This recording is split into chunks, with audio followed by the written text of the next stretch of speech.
Alrighty guys, here we are again for our next game in the winners brackets. Again, we're going to see NXZ, our Zerg, going to be going up against another Protoss. Has he played anyone other than Protoss today? I don't know. Not that I can think of. A lot of Protoss in this tournament, so we're going to be seeing how this one goes. Do you know both these players, Alpha? I do. So, starting down the bottom left-hand corner, we have Team Aviant's NXZ. And up in the top right-hand corner, have on Team Envision, Xormentor. Now, Xormentor is a player who, over the last two LANs I've played, he has been the person to knock me out. And I will be playing him most likely later on today, so looking forward to that one. Xormentor does have a very cheesy or aggressive playstyle, so I wouldn't be surprised to see a lot of two-base play from him, trying to get really aggressive with NXZ. But as we saw last series, NXZ just has some really nice defense against those sort of plays. He does, and he does seem to know what is going on. So obviously, Poland going to go down here in the natural now. How does this work in with the wall off for a fast expand somewhere? Yeah, so that's just going to be a typical Forge fast expand coming down. There's small differentials if he'll go for a Nexus first or a Forge then Nexus, but soon enough we'll see the Forge, the Nexus, and the Gateway all put down with a cannon to defend any sort of Ling aggression. Does come, will there be any probe harassment? Did Xormentor even scout this game? Oh, there we go. So there's the probe, and he will try and delay that hatchery. Once again, the choice of if you put the pylon down or not. Play I personally prefer, but it's not quite needed, so we'll see if he just tries to block it with the probe or if he'll invest a pylon in. There we go. Probe just going to run around in circles and should be able to get this this natural hatchery down in just a second if he turns around, which he does, and he's going to pick that one up relatively easy. About the same time as the Nexus is going to come down here for Xormentor. So at the moment, looking relatively even here. As you said, not going to build that Forge first. I don't believe he went down for the Nexus first. Forge now coming out and going to chuck another pylon down here just to block off on this bottom side. So our spawning pool's going to be complete here, and we see just still morphing out. We've got two Zerglings and a couple of drones going to come out. Yeah, with that timing of the going for the Nexus first and the Forge, there's the slight chance you can get in a couple Zerglings if you run them over, but if we have a look at Xormentor's production, he's actually cut workers so to make sure that he can get the cannon down in time. So cut workers at 18, so you can get the Forge, the Gateway, and then the cannon down before any Zerglings can run in. So it's nice and safe from that, but NXZ only choosing to go for two Zerglings rather than the typical four, so he's reacting rather nicely, knowing that he doesn't have to get, or knowing that he won't be able to do any sort of aggression. So that's gets him another worker. Awesome. So two gas going to go down here for our Protoss player. NXZ still waiting to put down some gas of his own. Got a Queen out here, and he has gone straight up and going to grab that third. So it seems to be pretty standard so far for the Zerg, especially with the Protoss fast expand. Just staying that one base ahead. So everything's going to be pretty typical at this point. Once again, the common metagame at the moment is to go into Stargate after this, but as I was saying, Xormentor does have a really aggressive playstyle. So if there was one player who I think won't be going Stargate, it would be him. That being said, I haven't seen much of his PvZ, especially I haven't seen any of it with HotS, so I'm not quite sure how he's trying to use new units or not. So we'll have to see with how he chooses to do that. Alright, so his Cybercore is just going to finish up now. We'll see what's going to get on here. Going to go straight into a Stalker and see if he's going to drop down any other buildings. Just a pylon going to go down here, so we're still going to be waiting up and see. He's got 300 odd minerals, so should be seeing something interesting come up shortly. Just obviously even 120 gas there, so maybe waiting for 150 to see if he can drop something down. Our Zerg player here just building up his economy. No workers at the moment over on this third base, which he's already built. So you have a look at his production. He's just droning up still. And Xormentor at home has added down an extra 6 gateways on top of the one that he's already got. So as I suggested, he will be doing some aggressive play. Now, NXZ, as you're saying, there's no real workers at the third, so he's going for a build that when you scout it out, you see the third and you feel really safe. But in reality, there are actually going to be an attack coming, but so this is going to be two aggressive builds meeting each other. Absolutely. So it's hard to say who's going to come out on top of this. Of course, NXZ will probably have the defender's advantage, I think. We'll have to see, but yeah, two aggressive builds both meeting each other. He is going into this Roach one here. He was actually... is this similar to the build that he used against you when you went Roachling sort of at the timing? Fenner did against me. Fenner, sorry, yes. I think it looks rather similar. I haven't seen that build before, but yeah, it's did earlier Roach aggression. It was, so with a peculiar timing. Yeah, there is a third, but you're not quite using it as a mining base, more of a production base. Yeah. But here we have the gateway attack is going to be coming for Xormentor, and we do have all those Roaches finishing, so NXZ will be the one with the defender's advantage, but here comes that large number of units, all the gateways, 7 gates back at home for Xormentor. Nice use of the time warp. Really slow down these units as they try and close in the gap between the Roaches and the Stalkers, but Zerglings are meeting the Stalkers and connecting. So yeah, I think NXZ would have the favorable position going into this engagement, mostly because of the defender's advantage. The Roaches, also having Roaches so the Zealots won't be doing much at all, and with that you can get a good number of Zerglings to help with the Stalkers, so... Absolutely, more Roaches, another 7 Roaches coming out here in production for our Zerg player as he is forced to retreat. Not much going on here at this third though. You know, as you said, just a few workers, just a little bit of production, I suppose. Use that extra hatch to get out a bit more stuff. I'm curious if to NXZ, like I told you at the very beginning of this game, that I think Xormentor is going to get aggressive. So I'm wondering if NXZ was thinking the same thing. We got to remember that a lot of the players here, myself included, play these same players at all of the tournaments. You know, it's the same group of the top players, so we all know each other. We all know each other's styles. So NXZ may have chosen to get a lot of units really early, being prepared for that early aggressive play, or as you were suggesting before, he could have just been going for that that Roach timing that could do a lot of damage. Well, he certainly saw it. It was quite, you know, you found it surprising when it popped up. As he said, he was very confident that there was nothing you were going to be able to do against it. So these Zealots going to come in here, try and do a little bit of damage, but all they're going to do is throw their lives away as these Roaches do come in and clean them up here. So Xormentor's just starting to fall behind. NXZ is in a really nice spot going into this. You know, you'd expect the Zerg to be ahead, but on supply, but the Zerg is actually fairly ahead on supply. But the big thing here is the tech. The NXZ has his layer attack all set, and only now is Xormentor getting his Stargate up, so he can start getting some Phoenix or mixing in some Void Rays, whatever he chooses to do. So as you said, Stargate, well, we've got a lot of pylons coming down the back. There is one Stargate just here.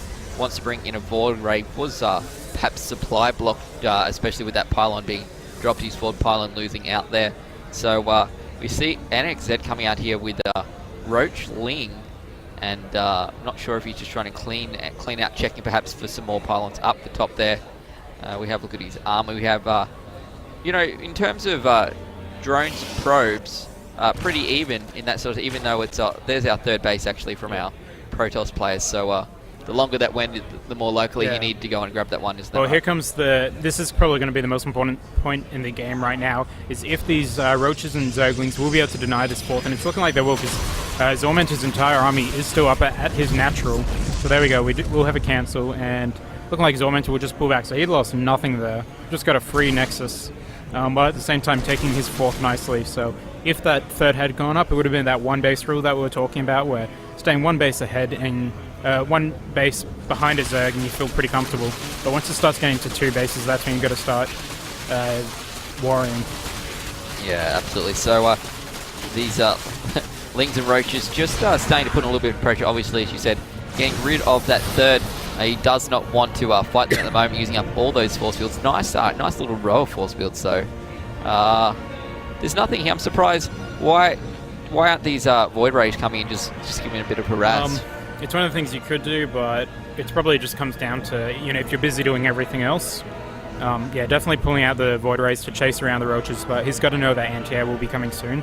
Right now, it's not even the Void Rays that are keeping NXZ back, because he could charge in, and just those 2 Void Rays wouldn't be able to kill everything fast enough, but he is just waiting for his Hydralisk, and with those, He should do pretty well being able to charge through his army. So we do have them both approaching the Protoss third base area, and he's down, guarding his shield, does go down. Really nice concave from NXZ as he gets this round, and he's closing in the distance. The prismatic beam is charging up and taking down those roaches pretty quickly, and actually Xormentor doing a really nice job at defending this, but it's looking like NXZ will be able to push through. You're just going to bring in a few more. There's nothing Protoss can do. And GG coming out pretty quickly there, but as you said, that was kind of the end of the game. So awesome. We'll be back with the game 2 in just a second of this best of 3 in our winners brackets between NXZ and Xormentor.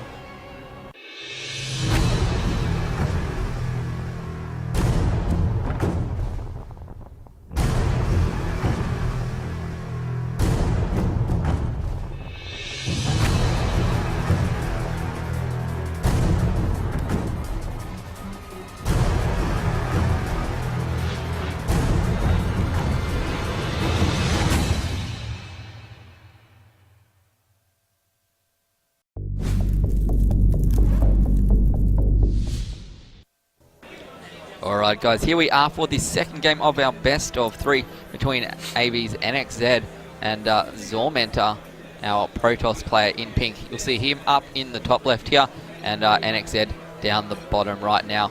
NXZ did win that first game. He went 3 bases even. Yeah, he's getting his 4th base up and just doing some pretty standard Ling Roach Hydra, which is the current meta game. But a lot of that coming down, of course, down to the very first rush. Xormentor going for the 7 gate, while NXZ was getting really early roaches, looking like he was getting prepared to do aggression on his own.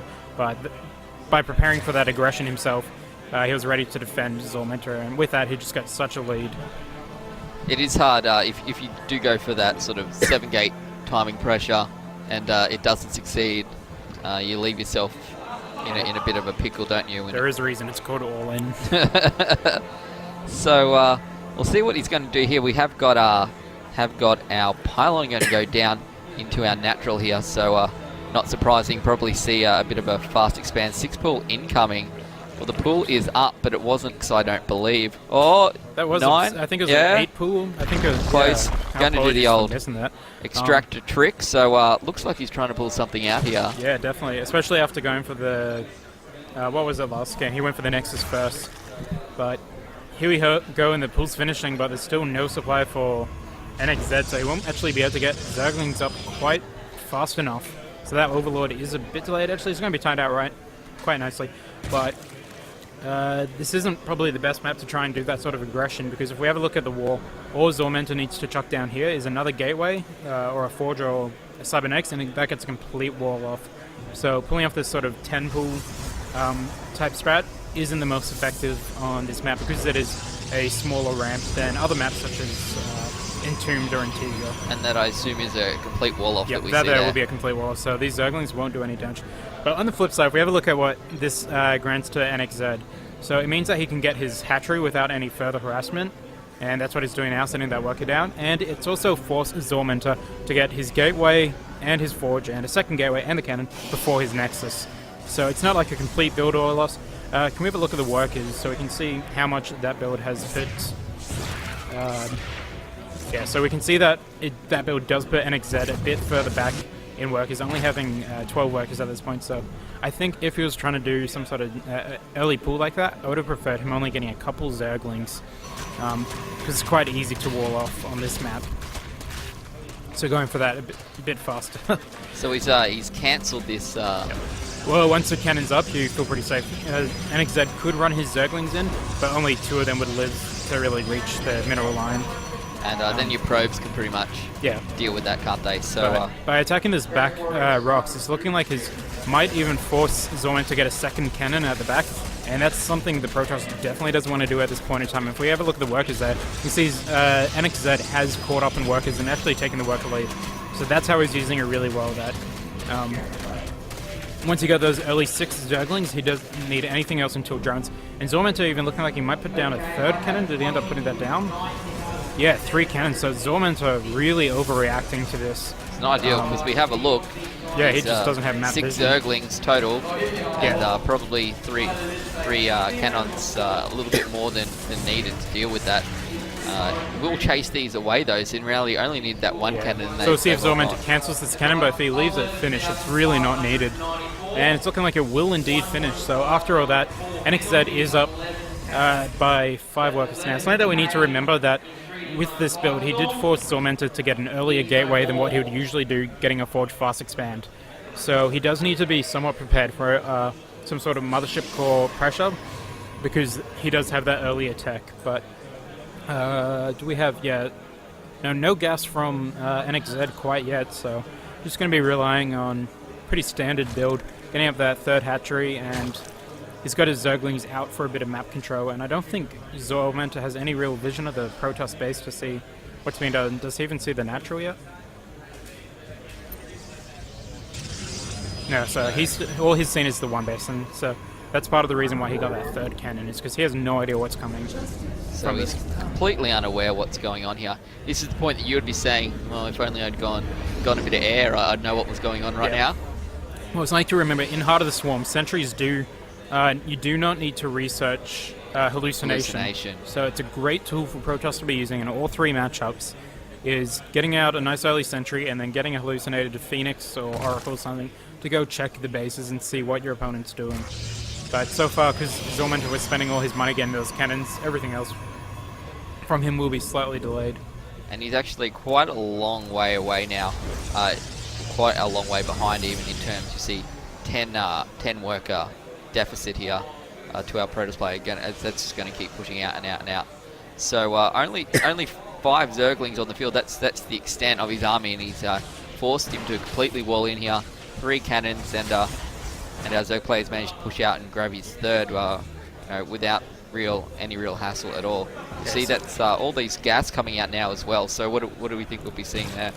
With NXZ, one of the builds I know that he really likes doing is, once his Larry's up, is adding a Spire and getting a couple Mulas up, but definitely not over-committing to it, where he'll get some Mulas, go do some damage, and then pull back. Kind of like what we saw in the first game against Schnitzel, where he got his Mutalisk, but then he had Hydralisk and Roaches following it up. So, not so much going mass Mutalisk, which is what some Zergs prefer to do, where they just get, 40, 50 Mutalisk, and that can cause issues with themselves. So that comes down to the Protoss scouting to see which exactly he is going. So he's dropped down 4 more gates here. That's going to bring him up to 5, and a Robo. He's researching weapons as well. And, we could be seeing a Sentry Immortal push going from Xormentor. This is a map that is very strong for Sentry Immortal. If we have a look at the pathway between the 2 bases, even where the towers are, you can see all these choke points throughout the map that Sentries just become really strong. Xormentor realizing that he's completely warded himself off. But Sentry Immortal is definitely a really strong strategy on this map, but NXZ, being prepared for that, is going straight into Hydralisk with his layer tag, and Hydralisk are really strong against Sentry Immortal, because once again, they just don't have that splash damage. The Protoss doesn't have the splash damage that they need to deal with Hydralisk. So that's 9 warp gates. What did I say? Xormentor likes to be aggressive. He does like to be aggressive. 9 gates of 2 bases and a Robo, which is being used. There we go. We're going to bring out a Warp Prism. And who is Sentry? So yeah, it's definitely going to be the Sentry Immortal. So 2 Immortals, 1 Warp Prism, and from here he will just be reinforcing with Sentries to start with, and then getting some Zealots and Stalkers. But with Hydras, that's not ideal. Even I know that's not ideal. Yeah, they just Immortals do nothing against them, and they outrange Sentries. Yeah. So Hydras are just able to pick off this really effectively. So a nice build from NXZ, especially with this map, because as I was saying before, this is a really popular map for Sentry Immortal, just because of the chokes and the way the map layout works. So it looks like he destroyed that pile and moved it out a little bit, let his army push on out here, but NXZ probably going to have the advantage here when this comes NXZ have vision of the tower, so he'll see this coming, I do believe. Yeah, so he does see this coming, so he'll be feeling really confident at this point. Even with the small amount of creep spread he got, he's pushed that out into an open area. And with a 60 supply lead as well, that's going to start. So Overseer going to go down, but it's not going to make much Yeah, he's choosing to go up into the high ground, which is something I see a lot of players do, and I don't do Sentry Immortal very often at all, so I'm not the best at analyzing it, but yeah, you definitely don't want to go on that high ground because it's really easy to get surrounded and trapped. So he will go on the low ground, but he doesn't have the biggest count of sentries. He's going for more stalkers, but there are just such a good number of Hydras. And here they go. Zergling's get a complete surround on that entire army. No time warps have been put down, and the Hydras are picking it up. And we have, from this point, NXZ just A-moving as it's calling and destroys that army. You see how completely one-sided that fight was. And that's going to be into the game, I would assume. Xormentor won't have anything ready to defend this. Absolutely. So, really just both games there, really not having any vision of the map. It was a good choice by NXZ. At first I wasn't too sure because of this map. It's so easy to wall off. But he did make good use of it, going for those back rocks, forcing another cannon, slowing everything down. And he's just prepared. He's really well prepared against Xormentor's play style of really aggressive play. Absolutely, and he has absolutely pulling party. So another easy win for NXZ here. He's literally sitting back the rest of his army, and that is the GG. So he's going to progress on through our winners bracket here, and his opponent Xormentor is probably going to head on down and see you quite shortly. Yeah, down in the bottom bracket. So we'll probably get ahead and see a good PvP game between the two of you, and look forward to seeing you then. Thanks for the cast, Alpha. Thanks for having me.